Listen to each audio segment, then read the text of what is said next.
Welcome back to MMA Oddsbreaker. I'm Frank Trigg. This week we get to talk to Jorge Gurgel, getting ready to fight Mike Ricci in Titan Fighting Championships 27 on CBS Sports, coming up on February 28th. George, where the hell are you right now? New facility? I'm at my school, my new facility. Yeah, I'm walking around, as a matter of fact, walking on my GM's tablet here, drinking my post-workout drink, get ready for the second and the third session. I figured it'd be a good idea to get your citizens on Skype to show the place, have you take a look at the place. It's not. Where is it? Still in Cincinnati, right? It's in Cincinnati. It's right off the interstate. It's at Woodlawn now. We just bought the whole entire block. I'll take a tour if you want. This is just the reception area. You bought the entire block, so you own the building now? It's yeah, we're gonna own the building. Yeah, as we're moving up, man. Look at you. So we're just going. We had a CrossFit. Look how beautiful. Are you in California? Where are you now?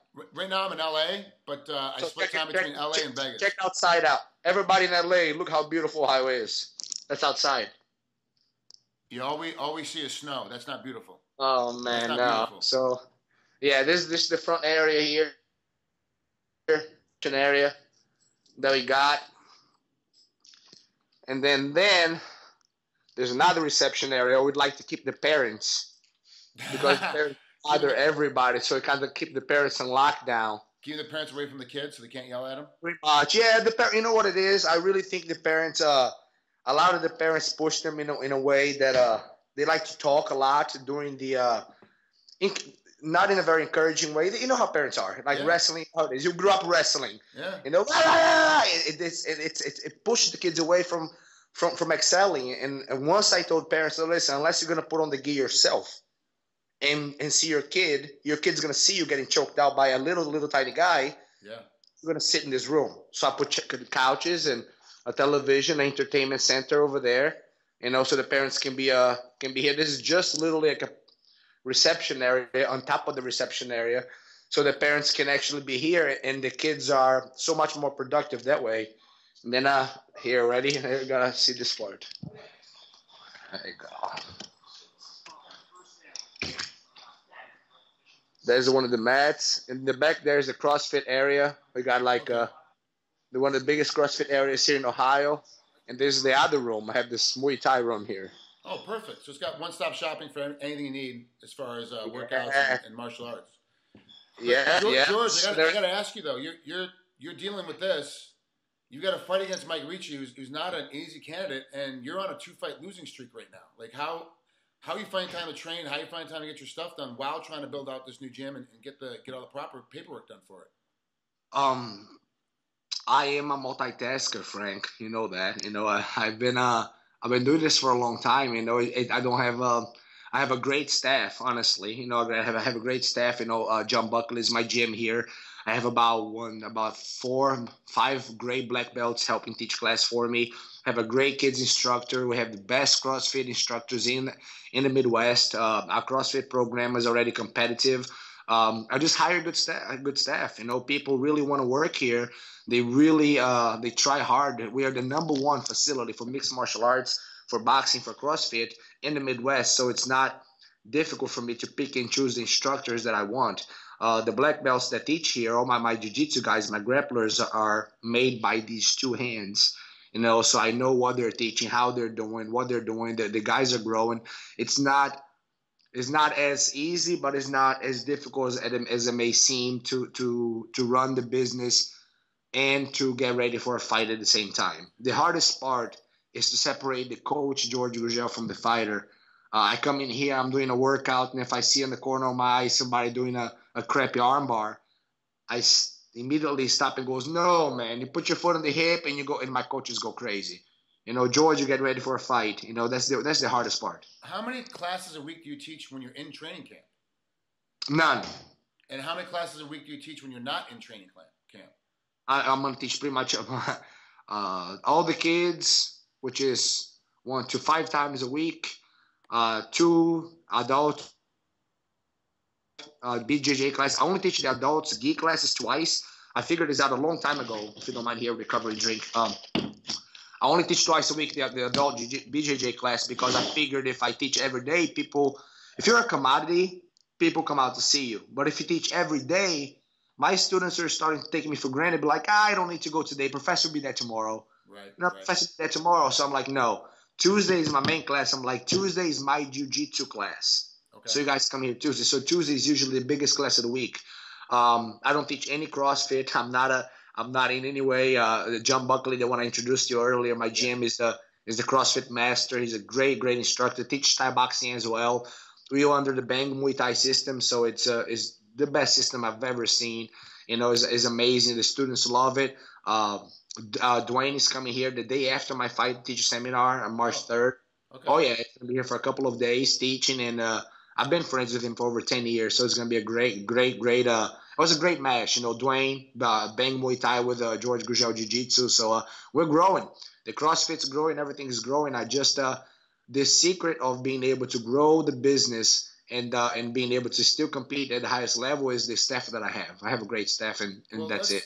Let's talk about Mike Ricci. He's your next opponent coming up. He's 10 years younger than you are, about 3 inches taller, comes out of TriStar Gym, and is an absolute terror right now. But if you go back and look at his record, he loses to Colin Smith, beats Colin Fletcher, and then loses to Miles Jury, and all of a sudden he's out of the UFC and he's fighting in Titan.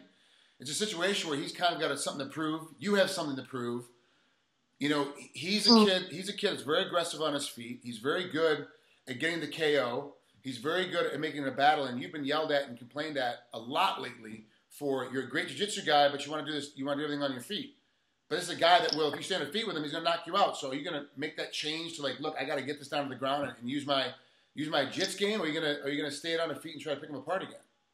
I see it differently. I disagree with a couple of things you said. I don't see he's I have a lot of respect for Mike Ricci, mostly for his gym where he comes from TriStar. Faraz Zahabi is a great game planner. He's a great coach. He's got great training partners over there. He's best friends with obviously Rory McDonald, which is extremely intelligent fighter. But I don't think Mike Ricci is a killer on his feet in any way, shape, or form. I think he likes to win fights. He needs to win fights. He needs to win this fight more than anything. That's what he said. He's under a lot of pressure. He needs something to prove. He's got to prove something. He's 10 years younger. You just said that too. I'm stable, man. I just showed you my new school. My house paid for.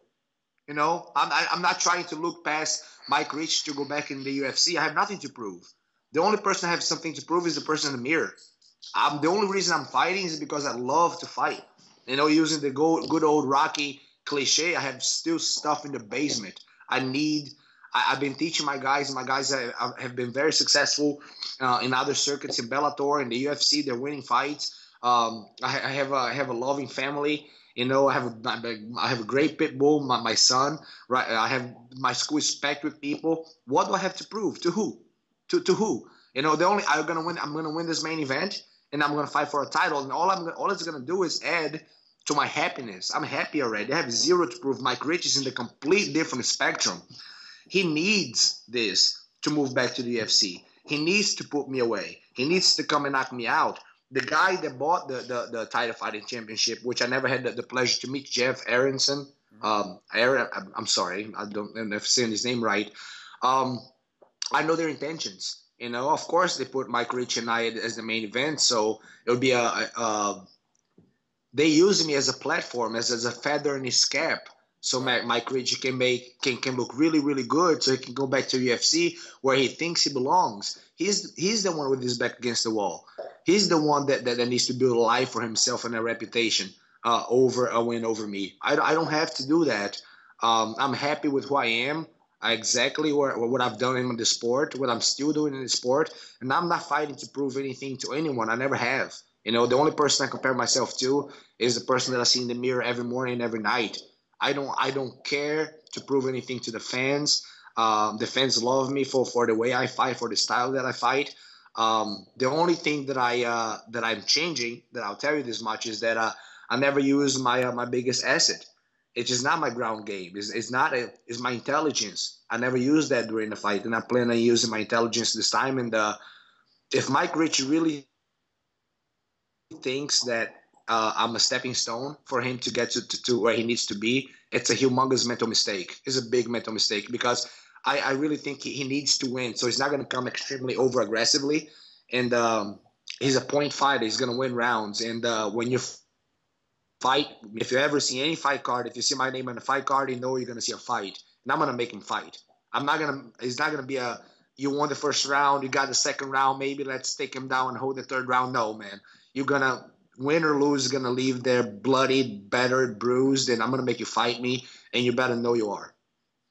Well, there you have it, ladies and gentlemen. That's Jorge Gurgel getting ready to fight Mike Ricci in Titan Fighting Championships 27. Can be seen on CBS Sports. It's their inaugural show, February 28th in Kansas City, in Moore Hall, Kansas City, Kansas. George, thanks for coming on with MMA Oddsbreaker. It's going to be an interesting fight because Ricci does have a lot to prove, and as you just said, you have nothing left to prove, so it's just you're fighting because you can, and that sometimes makes you a little bit more dangerous because there's nothing. That's exactly it. I have nothing to lose. I'm a dangerous. I'm coming for you. Come ready. I wish him the best of luck. I hope he becomes ready.